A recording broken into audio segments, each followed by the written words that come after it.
So maayong adlaw sa inyong tanan, ani nga nasad ko karon aron ipakita ning ako ang bagong work na sad. So kini siyang tawag nako ani is an Arduino based automatic noise maker.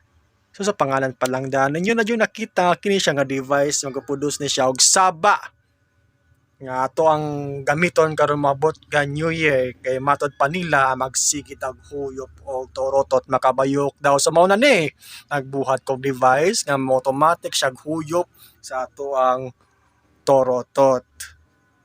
So karong adlaw mag-display ko another level of laziness.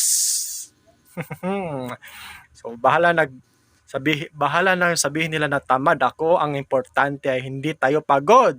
So ato nang ipakita ang mga parts ato ang device. So natay torotot, tapos tay kuano kanang air pump nga ato ang gi-scavenge sa ato ang daot nga air pump. Ako lang siya gikuha ang iyang DC motor. And napot tay 5 volts relay nga mag-serve as switch para sa ato ang power supply na moagi siya sa ato ang pump para makapahuyop sa atong torotot. So na tay Arduino Uno nga na siya ay sensor shield, then napot tay 16:2 nga LCD display para ipakita ang timer sa atong device, then na tay momentary switches or also known as push button switches, tapos tay buzzer as warning device. So ang first button mo na siyang mag-add and mag-start sa atong device. Ang ikaduha nga button mo na siya mag-deduct or mag-stop sa atong device. Then ang ikatulo nga button mo na siya mag-set sa timer sa seconds, minutes, and hours. So kung wala na yung magdugay-dugay, ato ang testingan nato ang device. So ato lang pislito lang set button para mag-add o okay, 13 seconds.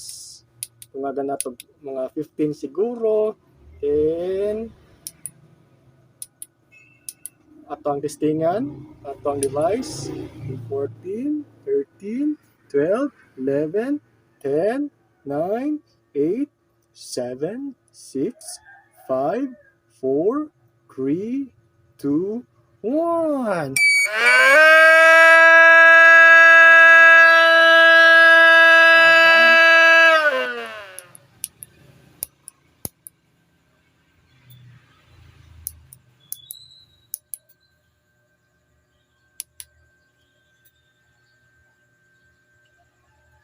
Five, 4, 3, 2, 1.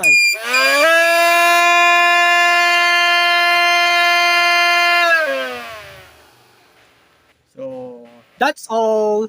Thank you.